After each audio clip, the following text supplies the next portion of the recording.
De tempos em tempos nós somos obrigados a voltar aqui para falar aquilo que a gente já falou. Esse é um vídeo desses. Porque tem uma moda aí, tem alguns meses, talvez mais de um ano, de debates. De canais grandes ou pequenos que se desafiam para debates. E vira e mexe aparece alguém aqui, né, me desafiando, né? Henrique, quero debater com você. Teve até um youtuber de política que desafiou outro youtuber e ele disse para esse outro que ele só debateria com ele se esse cara me convencesse a debater com o outro, sabe? Umas coisas assim que não tem muito sentido. É difícil entender realmente a lógica da internet que passa na cabeça das pessoas. Às vezes tem grandes youtubers que se desafiam, às vezes acontece de fato de se encontrarem para isso, né? Como já ocorreu entre o Nando Moura e o Arthur Duval do Bom e Falei. Às vezes não acontece, então fica só uma brigaiada informal aí nos bastidores. E uma briga dessa está acontecendo agora, que está sendo entre o PC Siqueira e o Arthur Duval. O PC Siqueira fez um vídeo contra o Nando Moura e o Arthur Duval, sabe-se lá por quê, desafiou o PC Siqueira para um debate. E obviamente, e com completa razão, o PC Siqueira se recusou a debater com o Arthur Duval, porque realmente o que eles vão debater? O PC Siqueira tem um canal que é de comentário, no qual ele fala a opinião dele, assuntos cotidianos, coisas que aconteceram com ele. Eu realmente não vejo nenhum ponto de convergência entre o Arthur Duval para eles poderem debater algum tipo de assunto. O que o Arthur Duval vai debater com o PC Siqueira? Reforma da Previdência? Vai debater a legalização de drogas sintéticas? O que eles vão debater?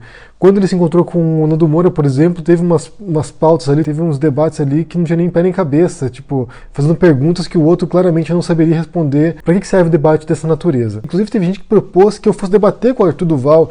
E o que ele vai debater comigo? Filosofia? O que a gente vai falar? Eu não sei. Para mim, o que eu percebo é que debates tem dois sentidos básicos. Um deles é provar que você é melhor do que o outro, que você é mais inteligente, que você é mais articulado, que você domina mais um assunto. Então tem essa intenção de fortalecer o ego de um dos debatedores. É mais uma questão de status pessoal do que realmente de qualquer outra coisa. E outro tipo de debate que eu consigo pensar é quando você tem dois experts numa área com visões ligeiramente diferentes ou muito diferentes, mas que sejam pessoas que têm uma teoria composta, já que já tem uma ideia estruturada sobre alguma coisa e que vai defender essa ideia. Então, essa pessoa, quando interrogada, ela já sabe muito bem aquilo que ela vai falar. Ela não vai ser pega de surpresa, ela sabe, ela já compôs uma teoria, ela já tem uma tese e ela defende essa tese. Esses são os grandes debates, grandes filósofos debatendo, grandes intelectuais, grandes historiadores que já compuseram corpos de obras e já tem uma teoria. Realmente não vejo nenhum sentido entre duas pessoas que não são especialistas em certas áreas debater um assunto que não tem nenhum ponto de convergência. Alguns meses atrás, um amigo meu propôs que eu debatesse com um geólogo criacionista. O que eu vou debater com essa pessoa, gente?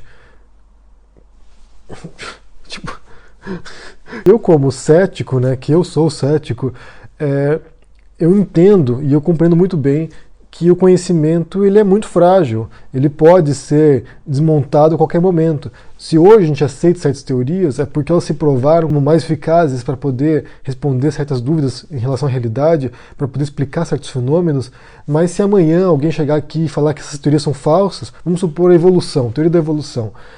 Atualmente, boa parte das ciências naturais, biológicas, ciências da saúde, inclusive até algumas linhas de ciências humanas aceitam a teoria da evolução de maneira inquestionável para explicar os fenômenos naturais. Então, a evolução das espécies, inclusive a própria evolução da cultura. Mas se amanhã chegar alguém e falar assim, olha gente, a teoria da evolução está errada, tem uma outra teoria melhor para explicar o mundo, eu não vejo por que ficar me debatendo aqui, choramingando porque uma teoria foi refutada. Então vamos analisar essa nova teoria e se ela for boa de fato, vamos aderir a ela. Isso vale para qualquer área, para a filosofia também. Se você tem uma teoria obsoleta aí do passado, né, como o próprio Aristóteles que defendia a escravidão, por exemplo, que alguns nasceram para servir e outros para dominar, se essa teoria é obsoleta já não serve para entender a realidade mais, a gente abandona essa teoria e segue adiante. Então eu não tenho assim nenhuma teoria, nenhuma tese a qual eu me agarre com unhas e dentes e seja obrigado a defendê-la até o fim. Então um debate comigo seria muito chato, porque se eu tenho uma teoria convincente sobre a realidade e que faz sentido e que se justifique, por que não? Como eu disse, debates eles são importantes para quem já tem teorias formadas, para quem já tem uma visão muito sólida da realidade, tem uma grande convicção em relação a isso, né? Por exemplo, entre um ateu militante e entre um teólogo católico. Então você junta duas pessoas que têm visões muito fechadas da realidade, convicções muito fortes, muito firmes, eles vão defender suas posições. Mas mesmo assim, nesse caso aqui, nenhum dos dois pode dar 100% de certeza que eles estão certos. Nem o teólogo pode garantir com 100% de razão que Deus existe, e nem o ateu militante pode garantir com 100% de certeza que Deus não existe. Eles estão ali partindo de convicções. Eles acreditam naquilo ali e eles defendem aquilo ali com unhas e dentes. No meu caso, o que eu prefiro, de fato, são conversas, são diálogos com pessoas, mesmo com quem pensa muito diferente de mim. Então você senta e conversa com essa pessoa e aprende alguma coisa com ela ou ensina alguma coisa para ela. Para mim isso é muito mais produtivo do que tentar convencer alguém que não quer ser convencida daquilo que eu acredito, daquilo que eu aceito, daquilo que eu compreendo. E é justamente por isso que para mim é tão importante esse quadro que eu fiz no canal aqui, que é a conversa com o especialista. Porque são pessoas que estudaram e que podem me ensinar, e que podem nos ensinar. Porque grande parte do processo de aprendizagem parte desse reconhecimento, dessa humildade de aceitar que nós não sabemos tudo, que nós não somos donos da verdade e que mesmo se a gente tiver convicção plena de uma coisa, a gente pode estar errado em relação a isso. Para mim essa modinha de debates aí é ego, é mais pra ego mesmo, é pra provar que é o fodão, que é o cara que vence. Uma questão de macho alfa, de provar que é o líder da matilha e que vai dominar o outro que é inferior. Então, realmente eu não compro essa ideia. Como eu disse, eu prefiro diálogos, prefiro conversar com as pessoas, prefiro trocar ideias.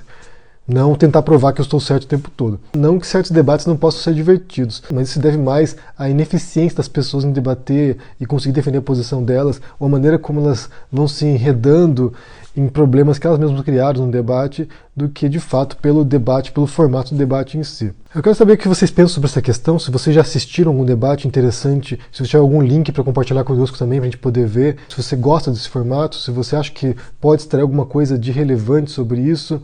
Porque para mim, de fato, eu prefiro mais o trabalho reflexivo, né, de sentar e pensar as coisas com calma, com cautela.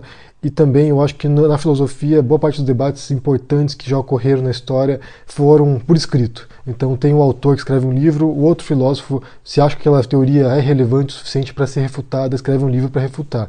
Então, na filosofia em particular, os grandes debates são em livros, em obras, em artigos, no meio acadêmico, nas revistas acadêmicas, nos grandes jornais de filosofia. Então deixa aqui embaixo no seu comentário o que você pensa, deixa o joinha, assine o canal, a gente se vê por aí. Abraço e até mais. Tchau!